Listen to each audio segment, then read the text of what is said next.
Park Nízke Tatry ponúka množstvo prírodných scenérií, ktoré v návštevníkoch zanechávajú blahodárny pocit uspokojenia a prispievajú k regenerácii ich organizmu.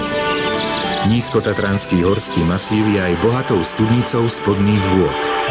Spolu s ďalšími prírodnými danosťami vznikli takto predpoklady pre výskyt celého radu zástupcov rastlinnej ríše.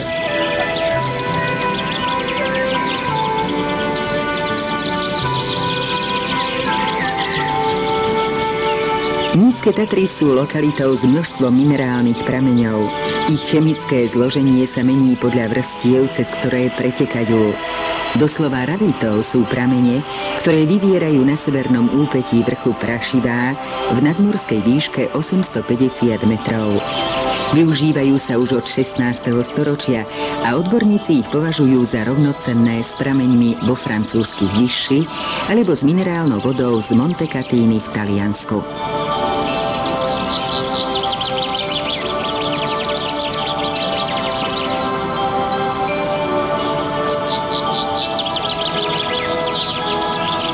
Kúpele Korytnica nepatria k rušným kúpeľným mestám, v ktorých niekedy získava na väčšom význame spoločenský život pred kúpeľnými procedúrami. Ľudia sem prichádzajú najmä za zdravím, za liečivými účinkami tunajších minerálnych prameňov a za čistým horským vzduchom. V posledných rokoch prešli kúpele zložitým obdobím, ktoré vyriešila až ich privatizácia. Nový majiteľ, akciová spoločnosť Tatranské liečebnej kúpele Korytnica, sa od prvých týždňov snaží vrátiť Korytnickému údoliu jeho pôvodný význam. Nie je to jednoduché, keď si uvedomíme, že v uplynulých 10 ročiach sa dostala Korytnica do tieňa známych kúpeľných miest. Dnes sa postupne začína meniť jej podoba. Realizovaný projekt sleduje naplnenie hlavnej myšlienky vytvoriť z Korytnice kúpele, ktoré budú žiariť medzi slovenskými kúpeľnými miestami.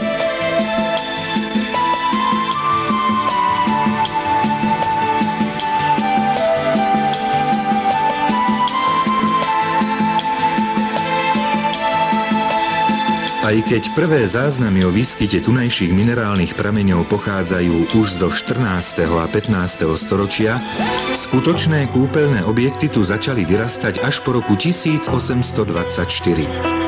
Za zakladateľa a budovateľa kúpeľov sa označuje Václav Koch, okresný finančný riaditeľ z Ružomberka. V polovici 19. storočia tvorilo kúpele asi 15 letohrádkov nazývaných švajčiarske domy. Minerálne pramene boli účelne zachytené a zastrešené.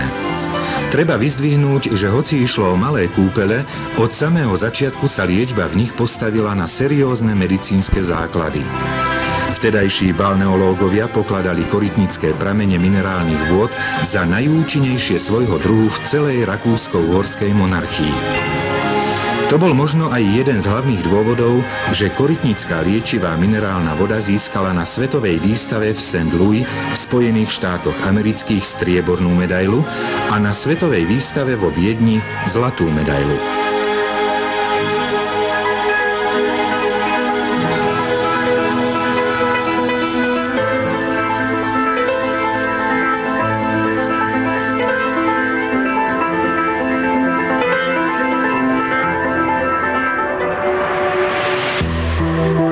V prírodných liečivých kúpeľoch Korytnica sa o liečbu pacientov stará tím vysoko špecializovaných medicínskych odborníkov, ktorí majú k dispozícii modernú diagnostickú a terapeutickú techniku.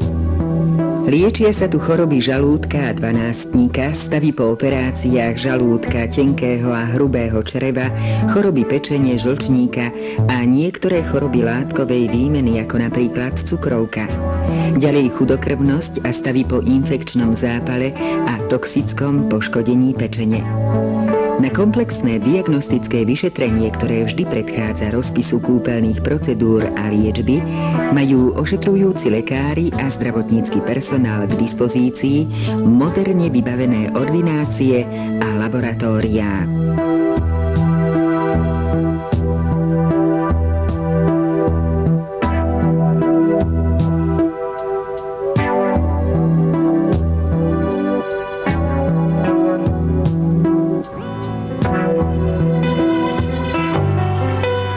Z archívnych záznamov sa dozvedáme, že koncom minulého storočia mali kúpeľní hostia k dispozícii 400 postelí v izbách umiestnených v objektoch správy kúpeľov alebo v súkromí.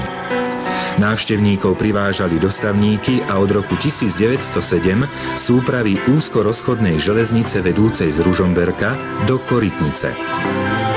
Na začiatku nášho storočia dosiahla Korytnica vrchol svojho rozkvetu. No veľký požiar v roku 1911 zničil značnú časť kúpeľov. Skazu dokončil ďalší požiar v roku 1921.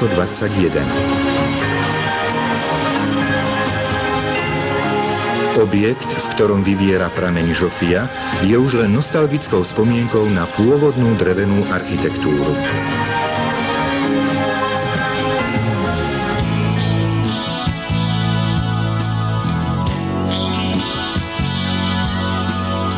Kúpeľná liečba v Korytnici sa zakladá predovšetkým na pitných kúrach liečivou minerálnou vodou. Komplexnosť liečby doplňajú ďalšie procedúry. Podvodná masáž prispieva k celkovému uvoľneniu svalstva a prekrveniu pokožky. Štvorkomorový kúpeľ má okrem iných účinkov aj blahodárny vplyv na kĺby a cievy horných a dolných končatín.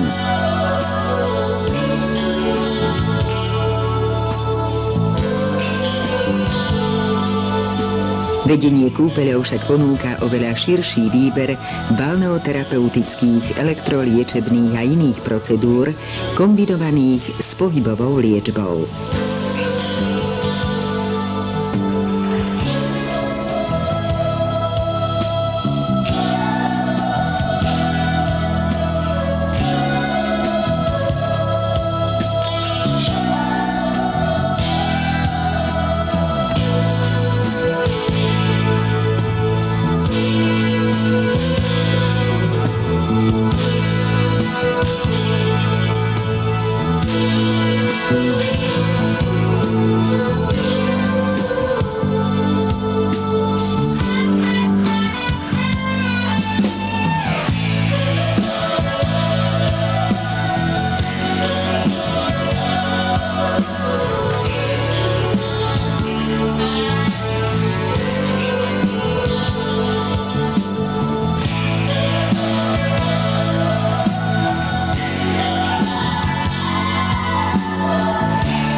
K zlepšeniu metabolizmu v postihnutých oblastiach a tým k zmierneniu bolesti slúžia rašelinové obklady s teplotou 45 stupňov Celzia.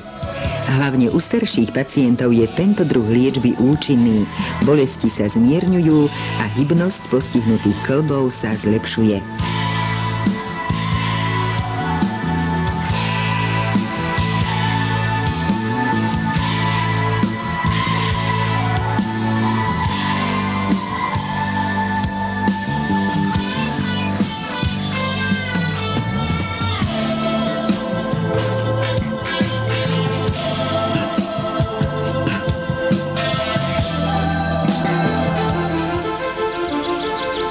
Poloha kúpeľov v prostredí medzi ihličnatými lesmi nízkych Tatier a izolovanosť od zhodu každodenného života dávajú Korytnici ráz spokojného kúpeľného miesta, ktoré svojím prostredím priaznivo ovplyvňuje vegetatívny nervový systém pacienta. Takto sú vytvorené potrebné podmienky na liečbu základného indikovaného ochorenia.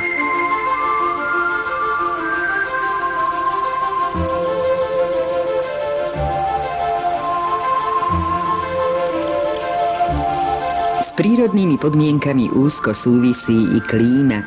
Relatívne chladné podnebie kúpeľov spôsobuje značná nadmorská výška a severná orientácia svahu, na ktorom sa Korytnica nachádza. Podľa švajčiarskeho triedenia môžeme tieto kúpele začleniť do klimatoterapeutickej oblasti s mierne stimulačným účinkom.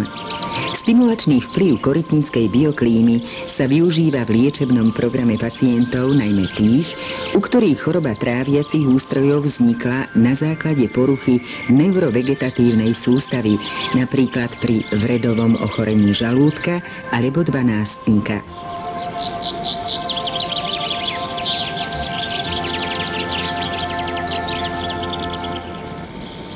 Základným liečivým faktorom kúpeľov Korytnica je 6 prameňov s minerálnou vodou. Je to prírodná liečivá slabo mineralizovaná voda, sieranovo-hydrouhličitanová, vápenato-horečnatá, železnatá, uhličitá, hypotonická, ktorá vyviera v studenom stave. Jednotlivé pramene sú pomenované podľa významných osôb, ktoré v minulosti kúpele navštívili. Jozef, Žofia, Vojtech I, Vojtech II a Ludvík.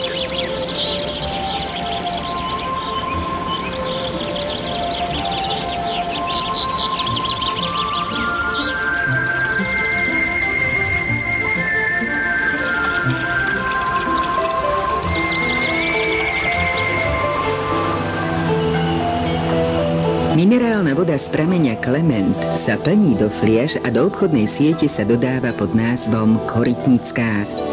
Podľa rozborov Referenčného centra pre ochranu a rozvoj prírodných liečivých a minerálnych stolových vôd v Piešťanoch obsahuje najvyššie hodnoty železa.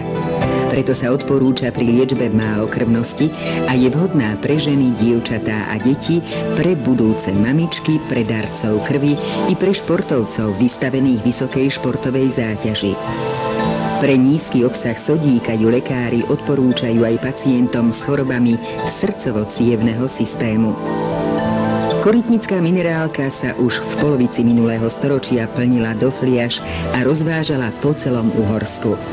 Obľubu si získala aj u odberateľov vo Viedni.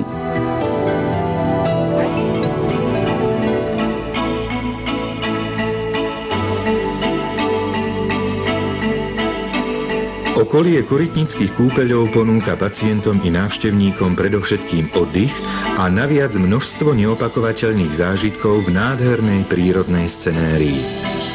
Len niekoľko kilometrov od Korytnického údolia sa nachádza známe centrum cestovného ruchu Donovaly. V letnom období je táto oblasť vhodná najmä pre turistov. Náučný chodník, ktorý prechádza cez zaujímavé lokality západnej časti Nízkych Tatier, približuje návštevníkom chránené prírodné útvary, flóru, faunu a ďalšie zaujímavosti, ktoré sa dotýkajú napríklad tradičnej architektúry a života ľudí v horskom prostredí. Každý z návštevníkov má možnosť si z bohatej ponuky služieb zvoliť aktivity podľa vlastného záujmu.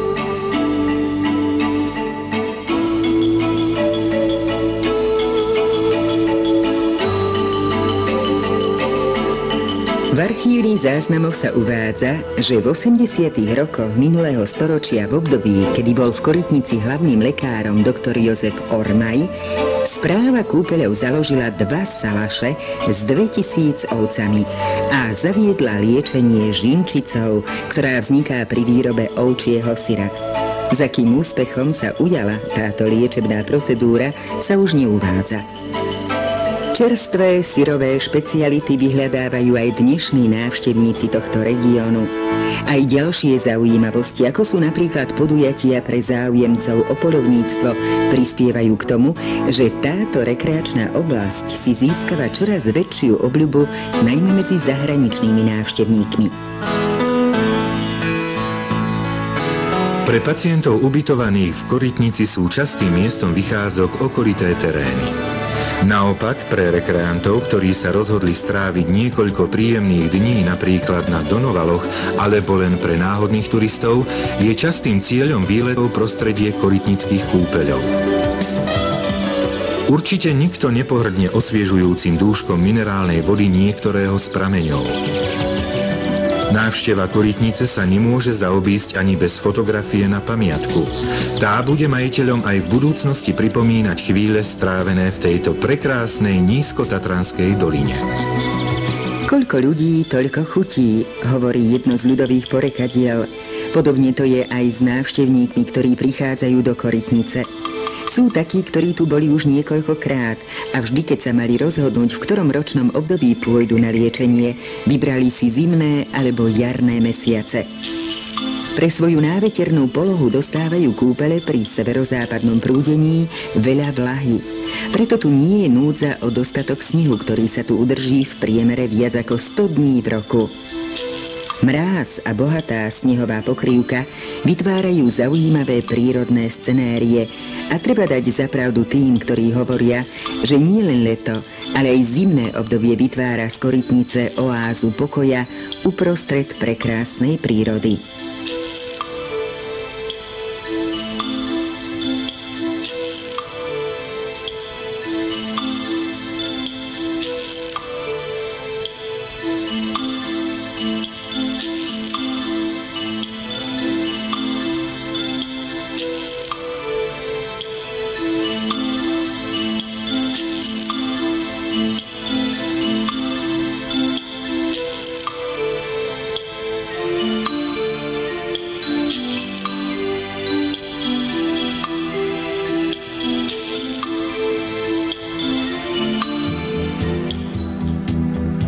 Svahy nízkych Tatier využívajú v zimnom období najmä milovníci zimných športov.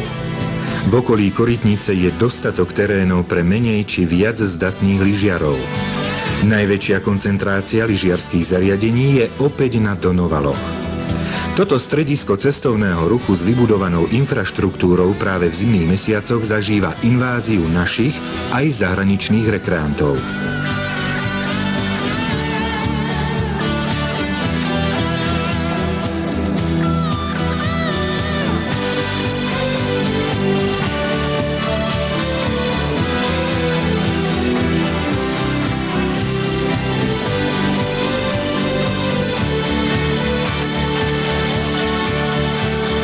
Počas zimnej sezóny sa tu usporadúvajú mnohé športové podujatia. Jedno z nich sa predsa len odlišuje od bežných akcií konaných v našich podmienkach. Sú to preteky psích záprahov, ktoré sú skôr doménou severských krajín. Na 20-kilometrovej trati musia pretekári a ich štvornohí priatelia zdolať množstvo náročných prekážok, pričom o úspechu rozhoduje najmä dokonalá súhra jazdcov so záprahom. Tieto podujatia navštevujú aj pacienti z korytnických kúpeľov.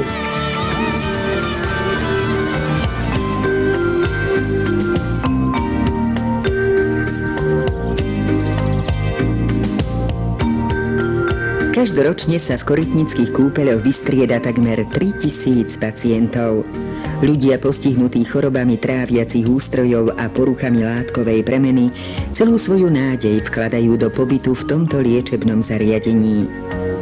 Prichádzajú s nádejou, že práve tunajšie podmienky prispejú k zlepšeniu ich zdravotného stavu. Vedenie kúpeľov spoločne so zdravotníckym a prevádzkovým personálom vytvára tie najoptimálnejšie podmienky pre nerušený priebeh liečebného režimu.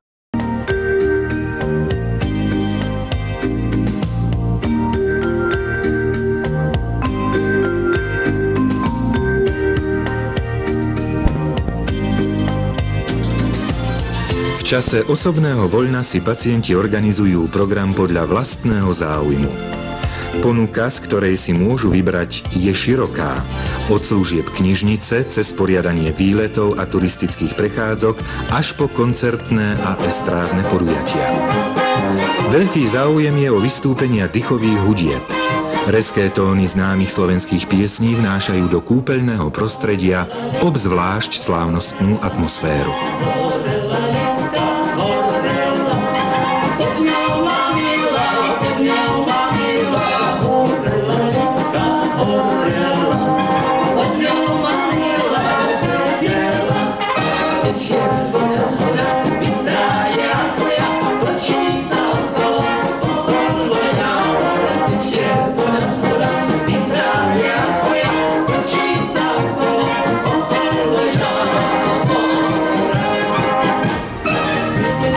Korytnické kúpele čaká v nasledujúcich rokoch celý rad úprav, ktorých zámerom je architektonické zosúladenie jednotlivých objektov a ich modernizácia.